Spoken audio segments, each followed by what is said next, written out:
The mental gymnastics these people are trying to do to not make it about their political rhetoric is wild. They are literally folding themselves into pretzels. So say, well, it wasn't our rhetoric. It wasn't. Yes, it was your rhetoric. You have to kind of, but the internet is not real life. Everybody here acknowledges that there have been thousands upon thousands of people, ordinary people, who have taken to social media to celebrate this, yes or no? I don't know about that. I don't know. I have high school friends who are. Hold on a second. Hold on. I just think we should just, we got to be factual about this, right? Yeah. I don't think you know the scope. I don't know the scope. But I do think that we have to distinguish between random people in the world and something that is a dominant issue. Because the person who shot a random person in the world, was he not? Well, here's the thing. That's the danger. You dismiss the random people of the world. They have access to weapons and hateful motivation. Before, Scott, wouldn't you agree? And they're all reprehensible. And in this country, do you believe that in those political assassins in the 60s, in the 70s, in the 80s, assassination attempts, that there were no Americans who cheered that on? I think the question is whether or not it happens. The question is whether or not we need to place that at the very center of our political world right now and categorize half the people in the country according to those random people that we now just happen to see because of the internet. They are literally folding themselves into pretzels. So say, well, it wasn't our rhetoric. It wasn't. Yes, it was your rhetoric. What is the left saying? He was full of hate. He's a bigot. He's a fascist, a Nazi. Again, here's a little bit of the left calling people on the right fascist. Kicking the shit out of fascism looks like. Try to prevent the spread of the lawlessness and the fascist chaos that's been unleashed against us. So when we say Donald Trump is a fascist, fascism. For example, this is what Democrats all over social media are saying. He spent a decade. Yes, ABC holds taxpayers-funded broadcast license with the explicit legal duty to serve in the public interest with fair and truthful coverage. Yet Jimmy went on air and told the ABC audience that Charlie Hassan was a MAGA conservative, effectively blaming Charlie for his own demise. Then he accuses the right of covering it up to score political points. All of these statements are false and malicious lies told at the expense of one of the most horrific acts of left-wing political vow in American history. If ABC refuses to issue a full on-air apology from Jimmy, yes, if ABC refuses to issue a full on-air apology from Jimmy and corrective action, their broadcast license should be revoked by the federal government immediately. I saw this, I was extremely worried, like, why would these people do this every single time? We hit some new lows over the weekend with the MAGA gang desperately trying to characterize this kid who murdered Charlie, anything other than one of them, and doing everything they can to score political points from it. In between the finger pointing, there was grieving. On Friday, the White House flew the flags at half staff, which got some criticism. But on a human level, you can see how hard the president is taking this. Fourth stage of grief, construction. Yeah. I'm seeing a lot. I think that there are corners of the internet where people, like you said really well, flatten people into characters. And there are people that are saying no love lost for Charlie Kirk. It's just, that is more rare, I think, than the outpouring of people who said, we do not want this kind of violence. That is not, like, seeing Charlie's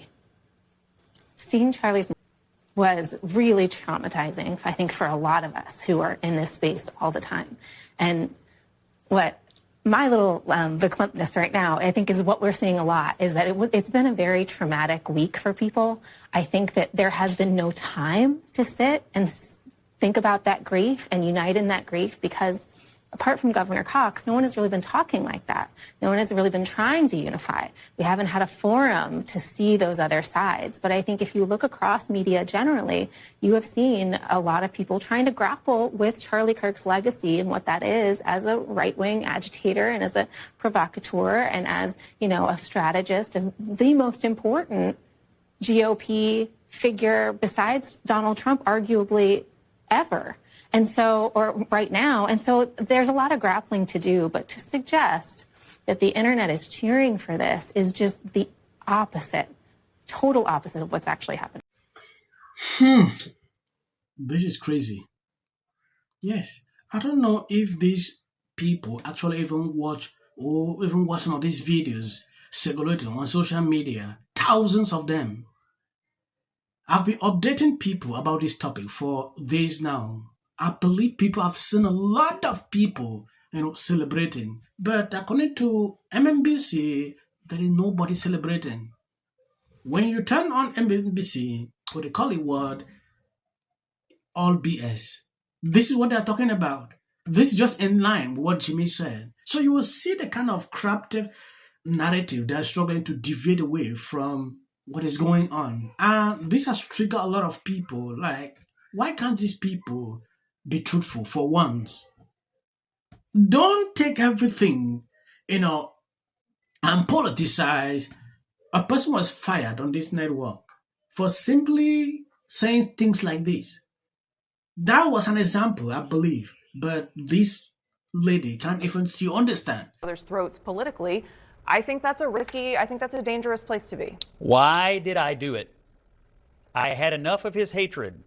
Some hate can't be negotiated out. So can I ask you? So he has Scott, just explain what you just read. That is the message that the shooter sent to his roommate. That is what he said. He also engraved the word, "Hey, fascist, catch," on the bullet. For 10 years, we have heard nothing from the left but that Donald Trump is a fascist. Republican libertarians destroy the Constitution. But that's bloodbath. So part of dictator for a day. And he wrote it on the bullet. So can I ask you? And he's been obviously marinating in some kind of information that radicalized him based on what he heard in the air in this country. So does the shooter who assassinated Melissa Hortman, who was a stated Trump supporter, whose roommate said Are you trying to equate these two things? things? Does he represent? Can you let me finish my thought, please? Please. We're talking about two people in politics who both. I'm asking you, does that shooter represent the entirety of the MAGA movement? Of course not. I would never argue that. I don't think you would argue that. So why is it acceptable to use this moment to argue that somebody, a sick individual who committed a horrific crime, How do you know he's sick? is somehow Are you here to argue for his sanity? I'm here to argue. All I know is what the prosecutor said today. He read very lucid messages from a shooter who was motivated by political hate, who had a plan to get away with it. He did not sound like a deranged person. He sounded like someone who had decided to take it upon himself to rid the world of someone that he hated politically, that he thought that the world would be better off without that. That's different than some deranged lunatic showing up off the street. His actions were horrific. See what is coming out of CNN. I'm glad that Scott is here to call out this BS.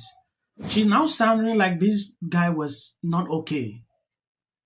From all the information I've seen, there is nothing wrong with this guy. He was all right. He was feeling okay. Yeah, until he feels like this was the right thing for him to do because he hated him. There is one thing I really want to see. The people this guy was having all this discussion on Discord with, yeah, they should be able to investigate to see if they actually have a group or they have similar conversations, things leading up to this. You might end up realizing this person is not the only one. This is extremely concerning at a certain point. When I see CNN constantly putting out this BS like this, it worries me. We want to update. He's been one of the most divisive. We don't feel like ourselves. We haven't felt like ourselves in a while. And I'm sorry to get political, but I'm just going to be honest. We haven't felt like ourselves since Barack Obama. That hateful rhetoric. That the assassin acted alone. Not everyone took to his words or this, who is constantly sort of pushing. You're running for president, or you're running for one of these. So you can see who these people really are. Is there too? We're also, and I'm kind of saying this to you, but also asking our Democratic Party. You guys are psychotic.